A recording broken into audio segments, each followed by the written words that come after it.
have been recording earlier, probably. Okay. We'll get the main pieces of our conversation.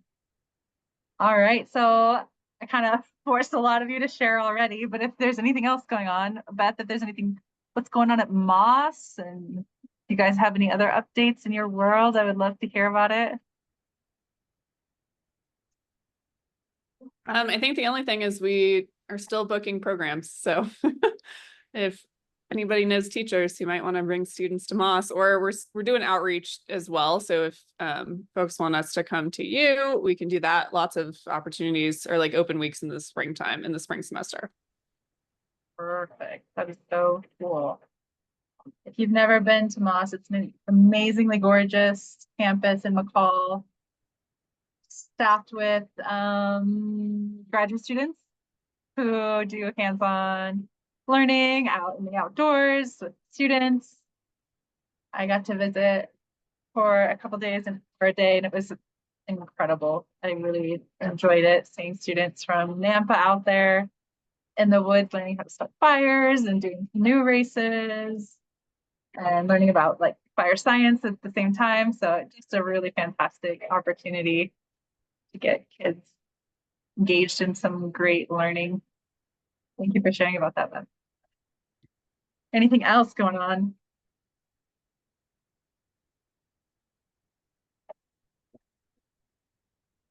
Well, I don't know if Susan's audio is working, but I'll share briefly about her bridge project.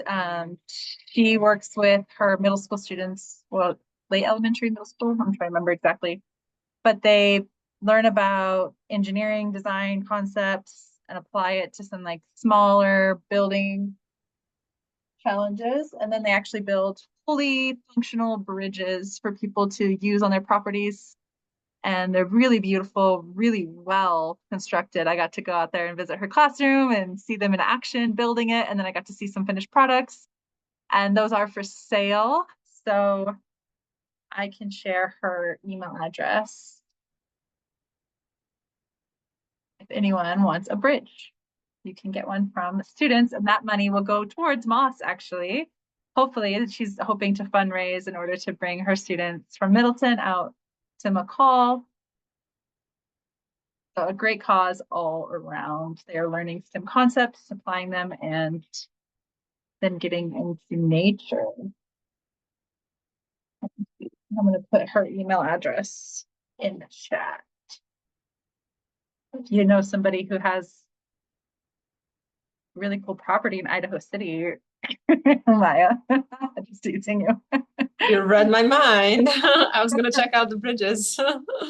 It's also in the newsletter, which is linked in the agenda. I can pull that up. I did a Need some pictures of these bridges.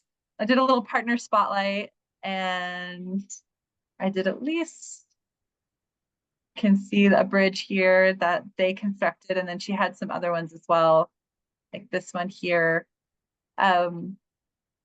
But definitely reach out to Susan, and she can send you more pictures and details, and she has like the dimensions all figured out. I was just talking to her today about something else, so that's great. Oh, fantastic. All these connections, it makes my heart just soar. All right, well, Gina, if you don't mind, we can hop into your piece a little early, and that will allow Maya to hear from you as well before she has to leave. Yeah, should I just introduce myself and talk about my work? Does that sound okay? Yeah, absolutely. And if you have an ask for us, like you need to connect with fill in the blank and you want to, please let us know.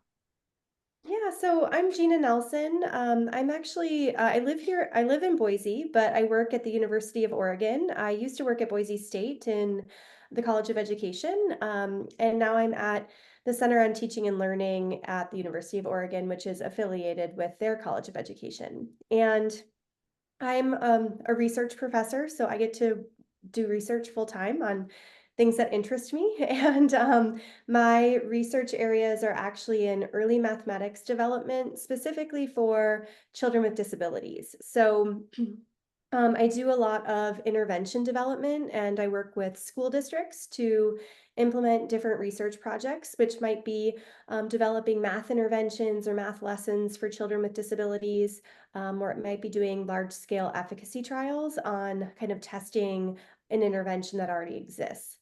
But one of my current projects that's funded by the National Science Foundation is focused on developing home math materials for children with developmental delay. So one of my research areas is actually meta-analysis work. So I conducted a meta-analysis of home-based math interventions with young children and found that a gap in the research is actually including children with disabilities in those intervention studies. So our team at the University of Oregon wrote a grant and we received it, and we're currently in the second year where we're developing storybooks that focus on math, different math games, and then different everyday routines, such as how to talk about math while preparing a meal or while getting ready for bed, maybe. But we are working directly with parents of children with developmental delay. So that might be a child with, sometimes children with autism also have developmental delay, for example, or it might be a child that has a communication delay, or different kind of physical, gross motor, fine motor needs. And we are developing materials with the parents in order to determine how to make them more accessible for all children with disabilities. And so that families have an opportunity to engage in math learning opportunities in the home, which are pretty strongly related to then math achievement outcomes in school. So yeah, so that's kind of just very quickly about my work, but I wanted to, I was glad to meet Rebecca at the Discovery Center. Was it already last week or was it 2 weeks ago? It was last, it feels like so long ago, at the Girls Going Tech event. And always just looking for more opportunities to connect with people who are working in STEM, and looking to connect with different organizations that serve children and adults with disabilities, including school districts, but also different organizations, and yeah, and kind of can be a thought partner for different projects around how to make activities and programs accessible for children with disabilities. So that's kind of one of my just a passion that I have. So yeah. And so currently right now we are looking for partners that have that are affiliated with or that I guess would serve parents and children with disabilities for our current project. We're working with some schools in Oregon, but we also have a connection in McCall at their developmental preschool. So we'll be up there, and then trying to look for partners just in various areas of the Northwest and Mountain West region. So Are there any other specifications for the type of partner, like size or location or anything? no, but just that our research participants and the parents we work with do have to have a child that's about 4 to 5 years old and receiving early childhood special education services. So so it may also be just someone in the community that you know that has a child that meets those requirements that may be interested in participating. But Awesome. Basin Elementary with Jamie here has a really amazing early education program. Could be some conversation to have. We have universal preschool as part of our regular elementary school. So our developmental preschool students are part of a general ed classroom of preschool for 3 and 4 year olds. oh, great. Okay. Are you looking, but you're looking specifically for students that are on an IEP for developmental delay? So that's kind of the focus of the grant, but last year we did have to open it up to any disability category, or currently being evaluated for either early intervention or early childhood special education. So it could be any child that falls under the, like any disability umbrella, I guess. Okay. Yeah. Any other questions or comments for Gina while we have her? I was so excited to meet her as well because we've had a theme of conversations within SWISH with different partners talking about like Early education is, of course, such a passion for many of our partners, including myself. Early STEM, and thinking too about like mathematical identity and how that's formed at such a young age and how you can incorporate that into your daily routine. So hearing those similar threads with the work that you're doing really lit me right up, and I was excited to include you in this group and hear more and find ways that we can partner and amplify that. So I appreciate you being here. Just last night, my daughter was like counting the stars on the bunk bed above her and trying to figure out like how many points the stars would have if there were 20 stars, and she's in kindergarten. So it's just, I just love it. I'm such a big believer in how those little changes to our daily habits can impact our students' learning for a lifetime. So thank you for being here. I just went off on my soapbox. If Heather Lee were here, she'd be like, yes. She works for the Idaho Association for the Education of Young Children, and we'll have to definitely get you two in a room to talk, and I'm sure Yeah, you'll share I those know Heather. passions. She Oh, was- do you? Yeah, yep. Awesome. She's a great. great partner for the ecosystem and for SWISH, and so I'm glad that you've met. And Yeah. there's just some good themes there that we can dig into. All right.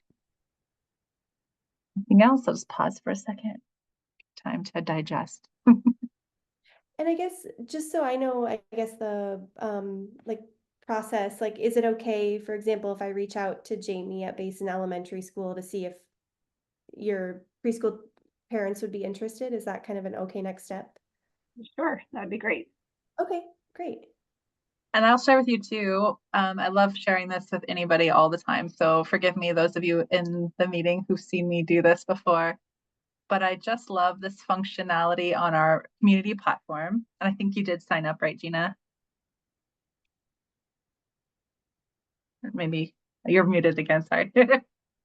I know I signed up for like the newsletter. I just don't know if I have like an account. So I'll have to check on that. Yeah, this is a little bit different. I'll put that in the chat. So different spot to check. So just something that we're developing within our community platform, which is an online sort of like social media for STEM in Idaho. We have over 700 members at this point. Excuse me, but is a way for this kind of like connecting to happen and be constantly updating just organically instead of us trying to like maintain a database of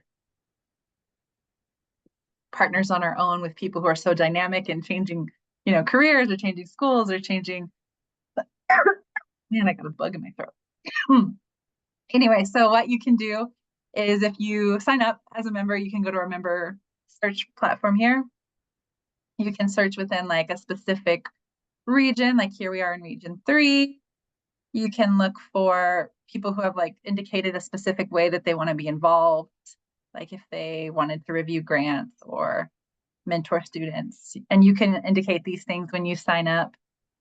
Or you could look for, let me see, I haven't done it this way before. Maybe,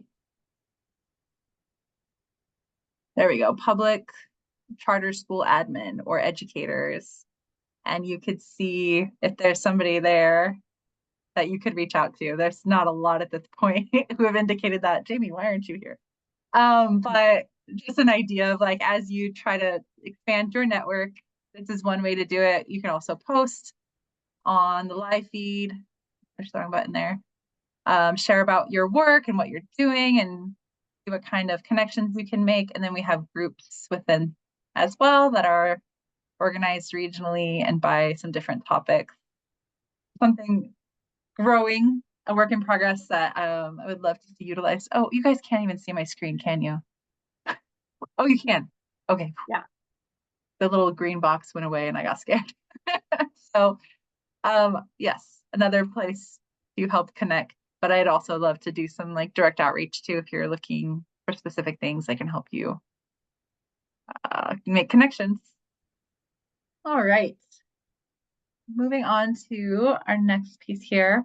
Some quick updates for the ecosystem. Our October newsletter came out last week, and I talked about that a tiny bit already with our partner spotlight of Middleton Middle School and their bridge project. If you want to be a partner spotlight at any point, please reach out. I would love to diversify my list of who I spotlight and also make sure all of you are included. There's events and opportunities in here every month. A good place to get like a quick glimpse of what's happening in Southwest Idaho. And please do share things that you would like included as well.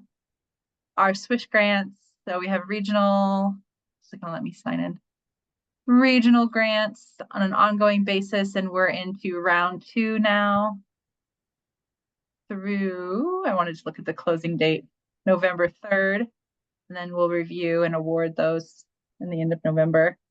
Round 1 was extremely competitive. We had $78,580 in requests, and our hopeful budget for the round was $16,000. So it's definitely getting the word out has been successful, which is a blessing and a little bit of a sadness when I have to deny some grants, but we are still awarding grants, and I'm hopeful that we will continue to earn more money into that pot so that I can give out even more money around the region. But we also share resources. This grant overview is extremely thorough, and the rubric. So if somebody is applying for a grant, please do consult with those 2 documents to increase your chances of being funded, but also reach out to me, and I would love to read over a draft application, hopefully not the night before it's due. And I would love to support the writing of grants. It's part of what I get to do in this role. I don't review the grants personally. I have a committee for that so that I get to be more involved in supporting the process of writing grants.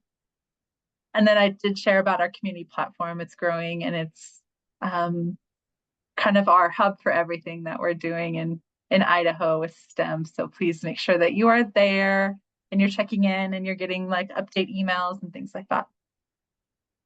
Any thoughts or questions on our ecosystem update? Awesome. All right. So one thing I was thinking I would record sort of our initial pieces of this meeting to share out more widely, so people kind of know like what's going on in SWISH, but also what it's like to join these meetings.